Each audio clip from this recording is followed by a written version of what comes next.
What's 1 plus 1 on the highway? My brother Sam suddenly asked. I hesitated. It's before I could finish. My mother flew into a rage and slapped me hard across the face. I have a master's degree. Your father has a PhD. Your brother is a math prodigy who gets perfect scores every time. And you have to hesitate over 1 plus 1? You're nothing but a useless waste. My cheek burned.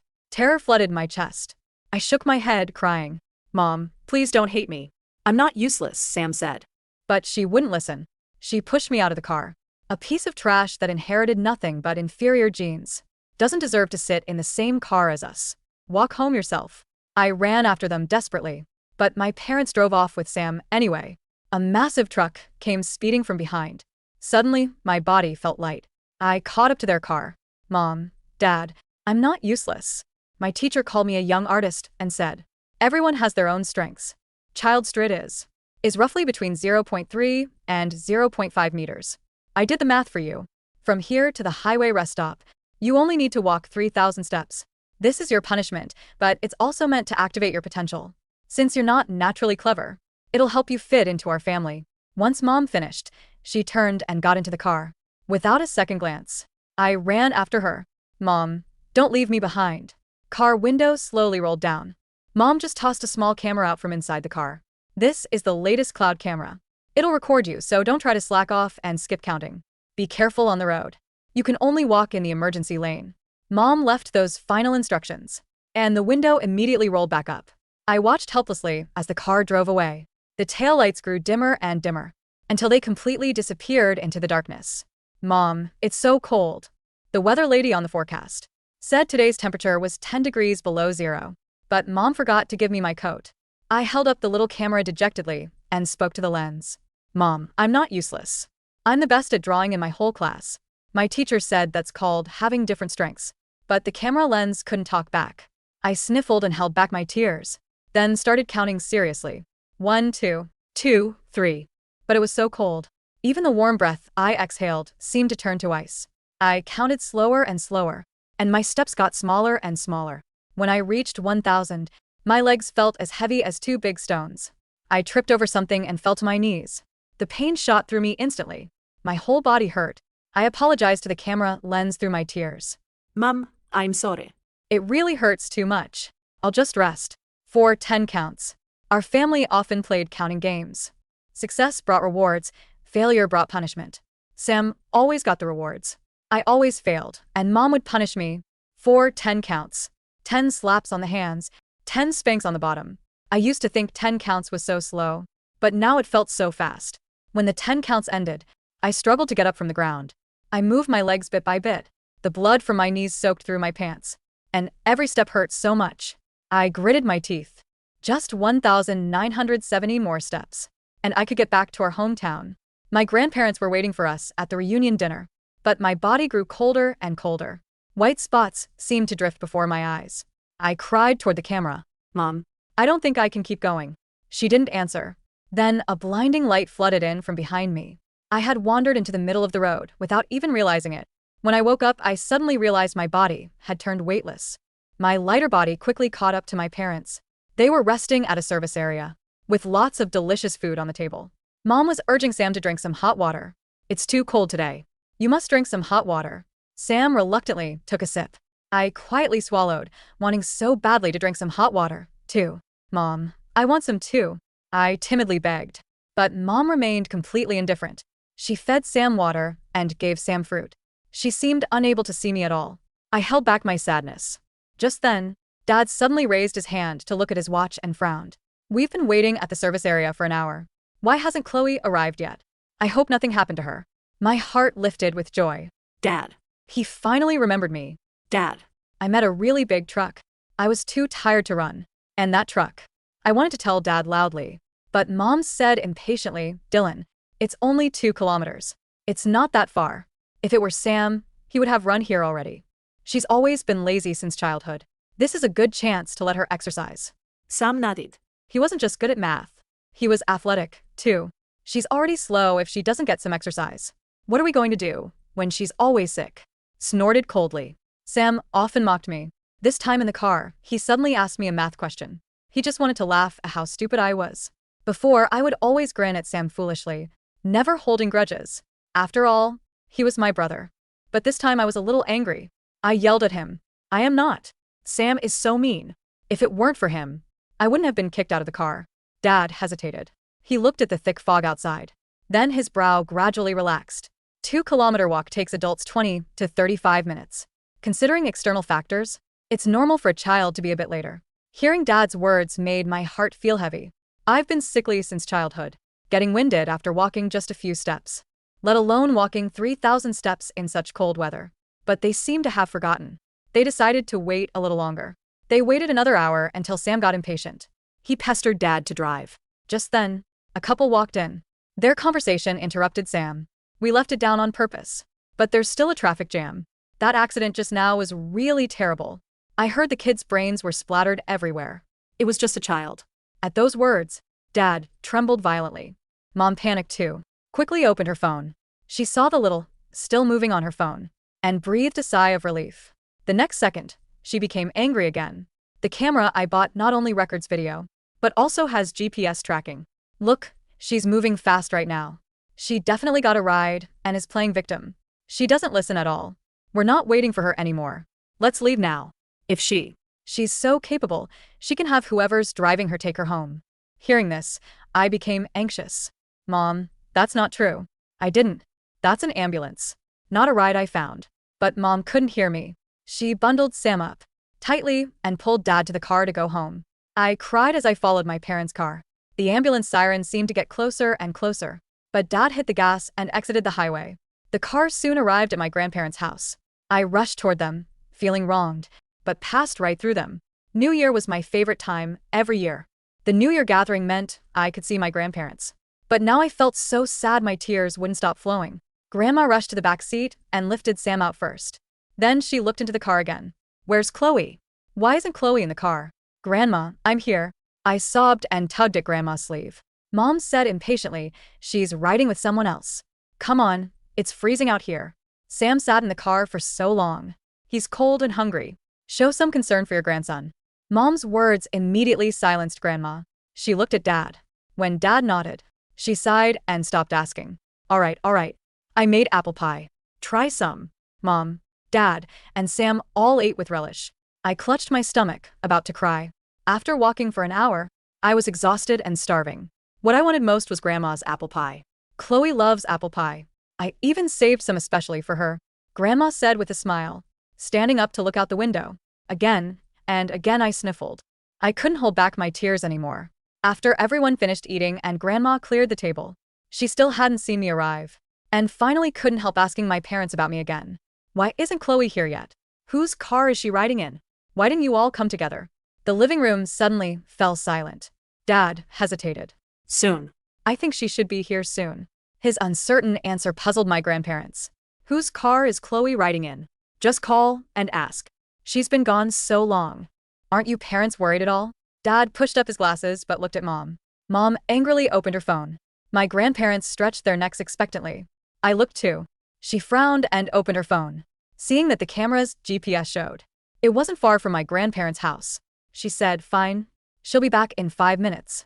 My grandparents wanted to look closer, but Mom immediately closed her phone. While we're back, I need to tell you something important. Chloe's about to start first grade. You can't keep spoiling her anymore. It's very bad for her future development. Mom's tone was extremely stern. I hid behind Grandma in fear. Mom loved smart children. She was always gentle with Sam. But I was too stupid. Mom was always angry. Once I scored 59 on a math test, and she was so furious she slapped me. Are you even my biological child? How can you be this stupid? You got such simple addition and subtraction wrong. What's in your brain to make me learn math? Well, she frantically created study plans for me. Study a year's worth of math. Do math problems. If I couldn't learn, she'd hit my palms. Grandma couldn't stand it and would speak up for me. This time was the same. She said quietly, Jennifer, I think teaching children shouldn't be too forceful. Chloe is still young.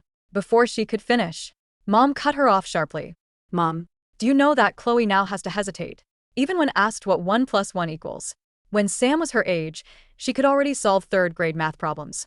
Grandma's face turned pale. In the corner, Sam was secretly laughing. I rushed forward anxiously. Mom, I didn't hesitate. it was Sam. Sam said 1 plus 1 doesn't equal 2. I didn't understand. But when Sam asked again, I hesitated. But Mom couldn't hear my explanation. Everyone, look, isn't this Chloe's coat?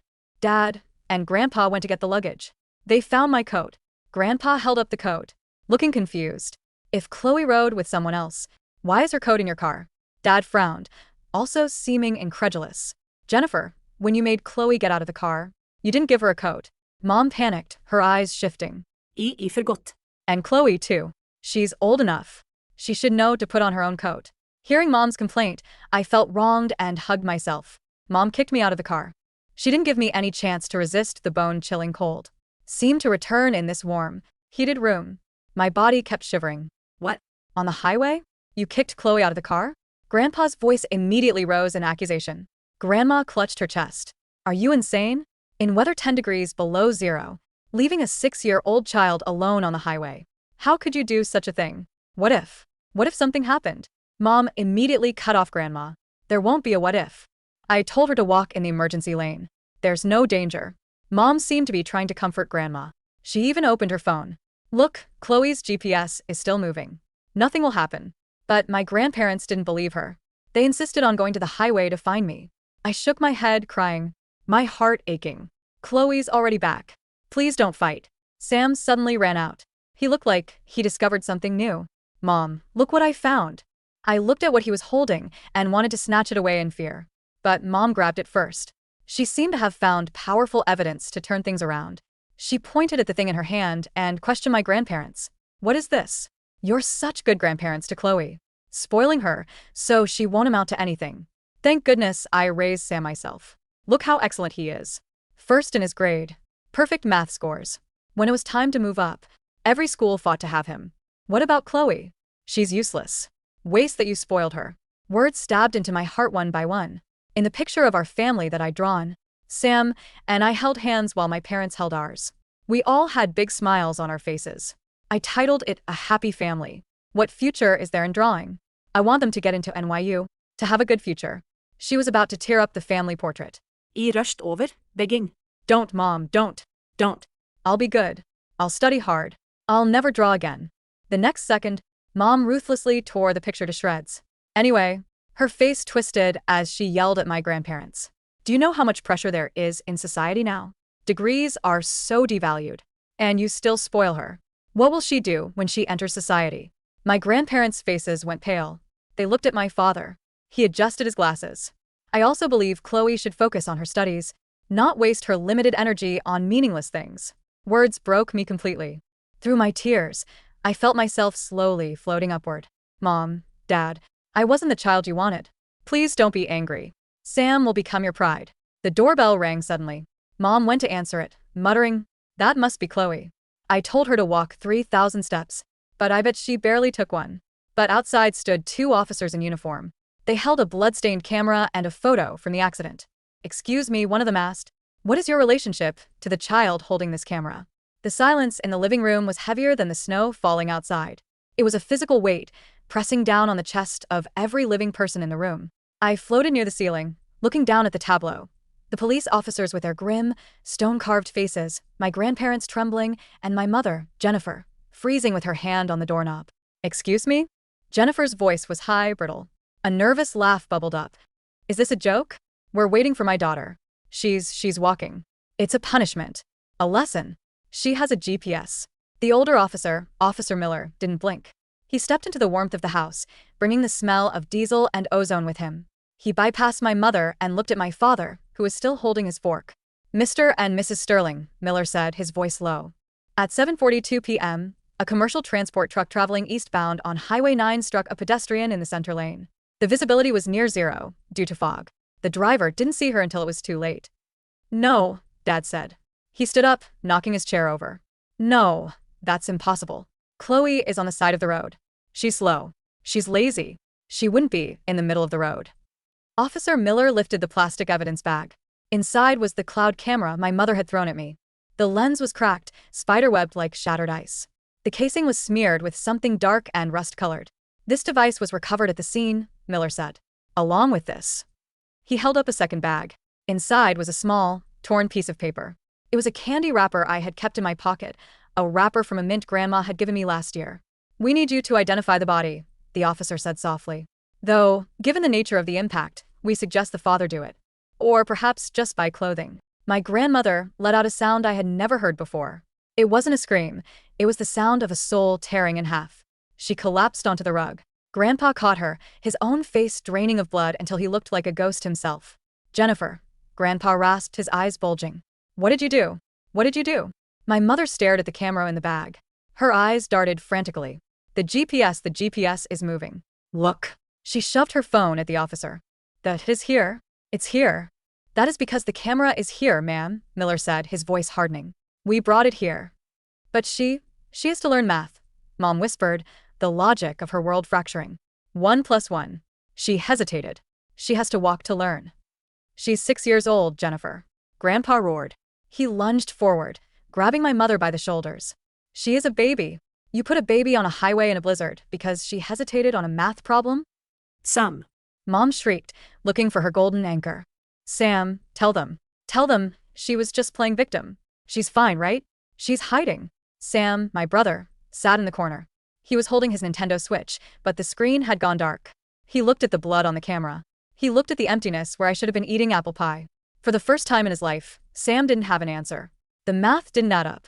I tried to touch Grandma's cheek as she wept, but my hand passed through her silver hair like a draft of cold air. I'm sorry, Grandma, he whispered. I didn't mean to make you sad. I just wanted to come home. The police took my parents to the station for questioning. My grandparents refused to let Sam go with them. He stays here, Grandma hissed, her usual gentleness incinerated by grief. You are not taking another child into a car tonight. Later that night, the house was quiet. Grandpa sat in his armchair, staring at the wall. Sam was in the guest room. I drifted into the room with Sam. He wasn't sleeping. He was sitting up in bed, staring at the torn scraps of my drawing, the happy family picture Mom had ripped up. He had fished the pieces out of the trash bin. He tried to fit 2 pieces together. My head. Mom's hand. They wouldn't fit. 1 + 1 on the highway, Sam whispered to the empty room. He remembered the riddle. He had asked me in the car, what is 1 + 1 on the highway? I had hesitated because I thought it was a trick. It's 2, I had said. Wrong, Sam had sneered. On the highway, 1 + 1 equals a collision. He had laughed then. He wasn't laughing now. Downstairs, the police had left a copy of the cloud footage for the investigation. Grandpa, torturing himself, plugged the USB drive into the TV. I didn't want him to watch. Don't look, Grandpa, I begged. It hurts. But he pressed play. The screen showed the shaky, dark view from my hand. The sound of the wind was a deafening roar. Mom, I'm not useless. I'm the best at drawing in my whole class. Grandpa covered his mouth. 1, 2, 2, 3. The counting grew slower. The camera dipped. The sound of my breathing became ragged, wet with tears and snot. Then the fall. The camera lens hitting the asphalt. Mom, I'm sorry. It really hurts too much. I'll just rest. 4 10 counts. Grandpa was sobbing openly now, his shoulders heaving. The video continued. The 10 counts ended. The struggle to stand. The lights in the distance. And then, the voice of the GPS from the phone Mom had apparently tucked into the camera case but disabled the ringer on. Recalculating route, the robotic voice said. Turn around. I had turned around. Into the lights. The video ended in a chaotic tumble of sky, headlights, and then static. Grandpa turned off the TV. He stood up, walked to the phone, and dialed a number. I want to press charges, he said into the receiver, his voice trembling with a deadly calm. Against my daughter. And her husband. Everything you've got. The funeral was small. My parents weren't there. They were out on bail, but my grandparents had obtained a temporary restraining order to keep them away from the service, citing the ongoing investigation into aggravated manslaughter and child neglect. It was strange to see my own coffin. It was small and white. My teacher, Mrs. Gable, was there. She brought my sketchbook from school. Chloe was a light, she told the few people gathered. She saw colors the rest of us ignored. Sam stood by the grave. He looked smaller than usual. He wasn't wearing his glasses. He looked blurry, undefined without his academic armor. She wasn't stupid, Sam said suddenly. Everyone looked at him. She wasn't, Sam insisted, his voice cracking. She knew the answer was 2. I told her she was wrong to mess with her head. Mom told me to test her. Mom said we had to toughen her up. He looked at the grave. I calculated the probability. Walking 3,000 steps at -10 degrees. Based on her body mass index and the wind chill, hypothermia should have set in within 20 minutes. The probability of survival without a coat was less than 12%. He looked up, tears streaming down his face. I knew the math. I knew it, and I didn't say anything because I wanted to drink the hot chocolate Mom bought me. Grandma pulled Sam into a hug. It was the first time Sam had been hugged for comfort, not as a reward for a high score. Meanwhile, the media storm had broken. The headline in the local paper read, "The Highway Equation. Prodigy parents leave child TO freeze." My mother, Jennifer, was at home, or the house that used to be home. She was pacing. The silence was driving her mad. She's doing this to spite me, Mom muttered, scrubbing a clean countertop. She's hiding. She bribed the police. It's a conspiracy. Dad sat at the kitchen table, his head in his hands.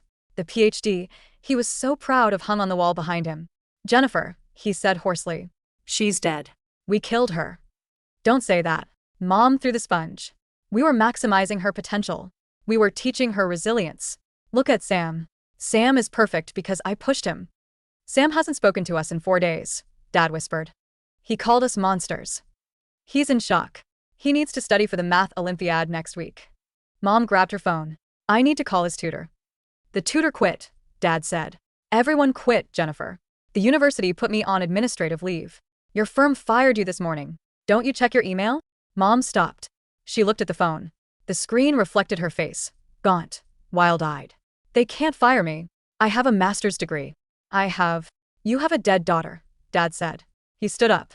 For the first time in his life, he looked at my mother with hate. And I hope you have a good lawyer. Time moves differently for ghosts. I watched the seasons change through the window of my grandparents' house.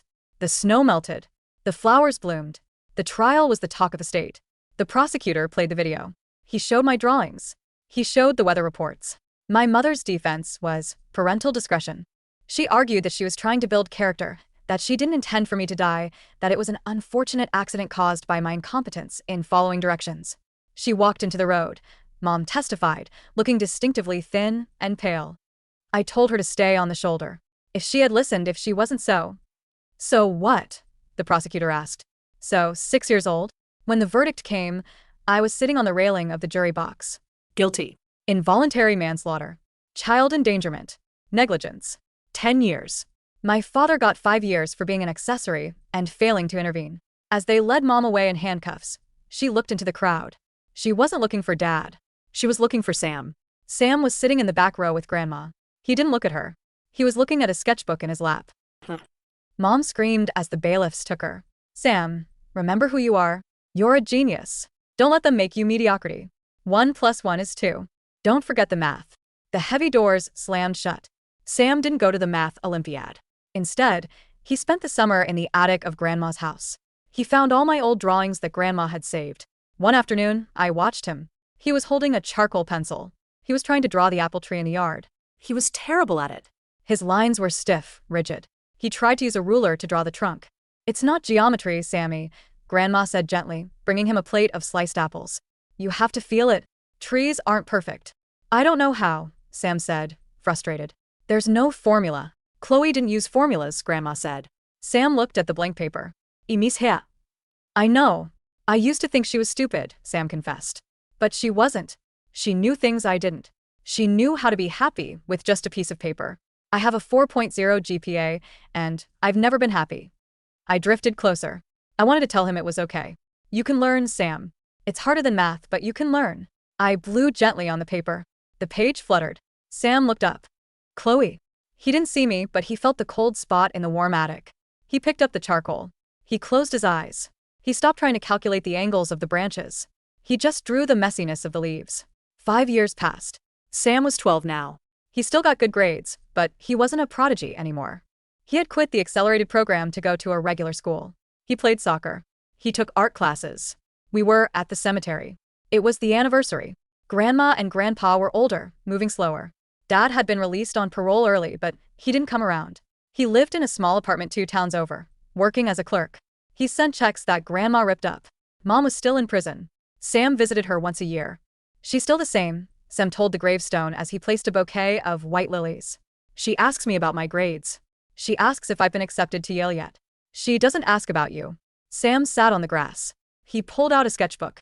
I finished it, he said to the stone. He opened the book. It was a graphic novel. The title was The Girl Who Walked in the Clouds. Every page was a memory of me. But in the book, I didn't die. In the book, when the truck came, I grew wings made of paper and ink. I flew up to the clouds. I painted the sunsets. I drew the rainbows. In the book, the brother character didn't mock the sister. He held her hand. He said, "You teach me colors and I'll teach you numbers." I realized something, Sam said softly. 1 plus 1 isn't 2. Not always. He touched the cold marble of my name. 1 plus 1 is us. You and me. And even if you're -1 now, the value is still there.